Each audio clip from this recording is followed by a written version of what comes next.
जय श्री राम, जय श्री बालाजी महाराज। ये संकेत बताते हैं कि हनुमान जी ने तुम्हें स्वयं अपना भक्त चुना है। कौन से ऐसे संकेत होते हैं जिससे हम ये समझ सकते हैं कि बाबा ने हमें चुना है। हम कोई अपनी मर्जी से ये कार्य नहीं कर रहे, हम चुने हुए हैं। और चुने हुए हैं तो अब हमारा उद्देश्य क्या है, किस प्रकार से हमें कार्य करना चाहिए। देखिए, जब देवी देवता स्वयं अपने भक्तों को स्वयं चुनते हैं, इसमें कोई बुराई नहीं है, क्योंकि वो आपके हृदय को देखते हैं, आपके भाव को देखते हैं, आपके अंतर में जो है भगवान के प्रति कितनी श्रद्धा, कितनी भावना है और कितनी लगन है। और कुछ जो है हमारे पिछले जन्म का पुरुषार्थ एकत्रित हुआ है। अगर ये वीडियो आपको अच्छी लगे तो लाइक करना, हनुमान जी के भक्त हो तो 10 लोगों को तक जरूर शेयर करना, ताकि सामने वाला व्यक्ति भी अगर इस वीडियो को देखता है और उसके अंदर भी इस प्रकार की भावना चल रही है और उसके साथ भी ऐसा कार्य हो रहा है तो वो भी बाबा की शरण लग सकता है। क्या होता है कि देवी देवता अपने भक्तों का चुनाव करते हैं और 101% करते हैं, इसमें संदेह आपको बिल्कुल भी नहीं करना चाहिए। क्योंकि जो निरंतर हनुमान जी की भक्ति करता है, निरंतर प्रभु की भक्ति कर रहा है, वो अपनी मर्जी से तो कर नहीं रहा। अगर उन अपनी मर्जी से तो एक पत्ता नहीं हिलता।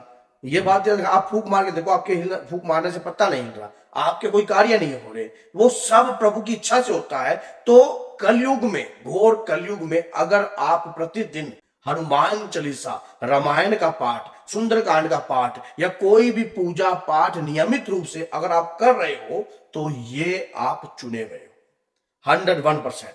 और ये पूजा पाठ करते करते आपको कई वर्ष व्यतीत हो चुके हैं। मान लीजिए तकरीबन आप 2 साल, 3 साल, 4 साल से लगातार आपका नियम है, आपने पूजा पाठ नहीं छोड़ी है, आपने पूजा पाठ नहीं छोड़ी, आप लगातार नियमित, आपका नियम है कि पूजा से पहले ना तो आप अन्न ग्रहण करते, पूजा से पहले आप कोई काम नहीं करते, सबसे पहले आपका जो है सुबह उठकर अपने इष्ट को प्रणाम करते हो। और ये नियमित रूप से जो नियम चल रहे हैं, इन नियमों पर जो आप खड़े हो, ये अपनी मर्जी से नहीं खड़े हो। कोई तो शक्ति है जो तुम्हें नियमों के अनुसार चला रही है और वही शक्ति आपके माध्यम से भक्ति करवा रही है। क्योंकि प्रभु के भक्त चुने जाते हैं, लाखों की भीड़ में उनकी पहचान होती है, उनकी भक्ति को टटोला जाता है, और जिसके अंतर में भक्ति होती है, बाबा स्वयं लाखों की भीड़ से उन्हें उठा लेते हैं। और यह बात सच्चाई है। अब आपको नियमित रूप से आप जो पूजा करते हो, उस पूजा से आप जब करते हो तो आपके अंतर की आवाज अपने आप बोलेगी। मान लीजिए आपके घर के व्यक्ति भी, अगर कोई बाहर का व्यक्ति भी आपको ताना देता है, यार तू तो 24 घंटे पूजा करता रहता है, डेली का काम है तेरे को, तेरी पूजा करना, तेरे को, तू तो रोज पूजा करता है, क्या तुझे क्या मिलता क्या है इस पूजा से? और आप कहते हो भाई मुझे शांति मिलती है। उसके बावजूद भी आप बाबा की इतनी सी बुराई नहीं सुनते हो किसी से, इतनी सी भी बुराई। ये जो अंतर के अरमान जो अंदर उत्पन्न हो रहे हैं, जो भाव उत्पन्न हो रहे हैं, ये किसी ने आपको गाइड नहीं किए, ये अपने आप उत्पन्न हो रहे हैं।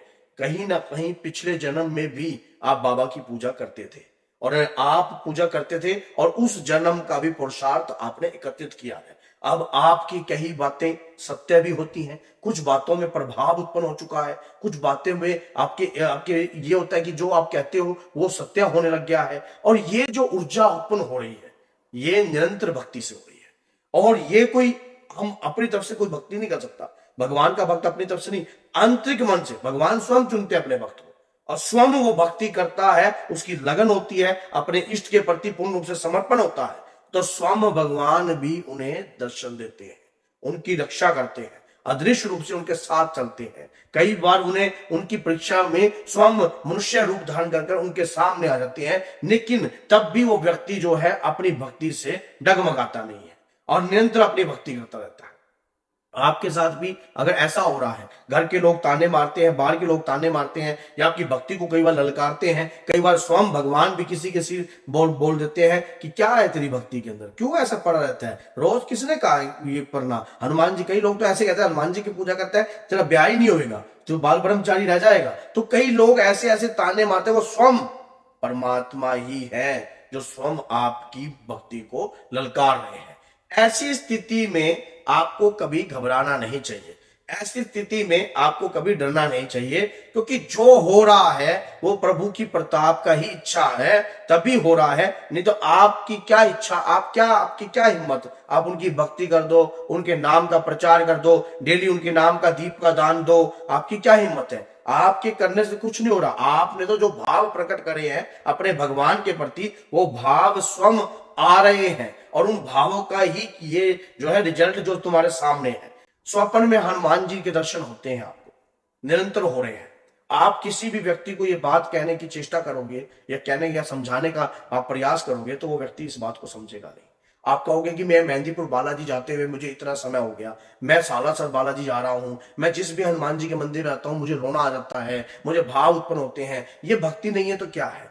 अकेली भक्ति ये नहीं होती कि आपको कोई पूजा पाठ ही आप कर रहे हो। आप निरंतर राम नाम का भी स्मरण करते हो, घर बैठ के 24 घंटे आप राम नाम का नाम लेते रहते हो मुख से, उस भक्ति से भी दादा वीर बजरंगी आपका साथ कभी नहीं छोड़ते। वो ना दिखने वाली भक्ति है, अदृश्य रूप से वो आपका साथ देते हैं, आपके साथ चलते हैं। और वो भक्ति जो आप कर रहे हो वो भगवान स्वयं अपने मुख से आपको करवा रहे हैं, तभी जाकर ये भक्ति जो है आपकी स्वीकार हो रही है। ऐसे कोई नहीं कर सकता प्रभु की भक्ति कलयुग के अंदर, क्योंकि वो उनके माया ही इतनी खतरनाक है। उनकी माया में व्यक्ति ग्रस्त हो जाता है, उनकी माया के अंदर ही जो है विचल जाता है और फिर हम सोचते हैं। और भगवान अपने भक्तों की परीक्षा भी लेते हैं, और वो परीक्षाएं कई कई रूपों में आ जाती हैं। किसी भी रूप में, अपनी संतान के रूप में ले सकते हैं, आपकी पति या पत्नी के रूप में ले सकते हैं, या आपके भाई, आपके दादा, आपके माता, आपके पिता, क्या आप बाहर वाले किसी सदस्य के। मान लीजिए आप कई बार कहते हो कि मैं प्रभु की भक्ति कर रहा हूं और मैं क्रोध नहीं करूंगा, मैं किसी का दिल नहीं दुखाऊंगा। आप जैसे ही एक प्रण लेकर चलते हो, अचानक से कहीं ना कहीं से कुछ ऐसा होता है जो आपको क्रोध आता नहीं, अपने आप आने पर मजबूर हो जाता है। वो संकेत जो है परमात्मा स्वयं अपने भक्त की परीक्षा लेते हैं, तब जाकर ऐसे कार्य होते हैं। और कई बार आपके मन में यह रहता है कि मेरा ये कार्य बन जाए ना बाबा की कृपा से, तो मेरे सारे कार्य मंगल में हो जाएंगे, लेकिन आपका वही कार्य नहीं बन रहा होता है, तो आपकी भक्ति का भी पूर्ण रूप से जो है परीक्षा चल रही है, तभी जाकर ये कार्य हो रहा है। नहीं तो ऐसे कोई कार्य नहीं है कि आपकी परीक्षा ना हो। और भक्त की परीक्षा सदैव होती है। कभी भी भक्त अब जब अपना पूजा पाठ करते हैं, नियमित रूप से करते हैं, तो उनकी परीक्षाएं होती ही होती हैं, और 101% होती हैं। और जब उनकी परीक्षाएं होती हैं, कई बार वो परीक्षाओं में सफल हो जाते हैं और कई बार परीक्षाओं में सफल नहीं होते। तो इसमें संदेह मत करना। परमात्मा, अगर आपको बाबा के प्रति रोना आ रहा है, बाबा के प्रति खिंचाव रहता है, तो आप और देवता अपने अपने हनुमान जी को अपना इष्ट देव बनाया गया है, 24 घंटे आप अपने मुख से दादा वीर बजरंगी का नाम का बखान करते हो, उनके नाम का गुणगान करते हो। अभी जैसे मैंने 4900 वीडियो तकरीबन हनुमान जी पे बनाई है ओनली। अब कोई ना कोई शक्ति तो है जो इस वीडियो को बनाने की हिम्मत प्रदान करती है, कोई ना कोई कृपा तो है।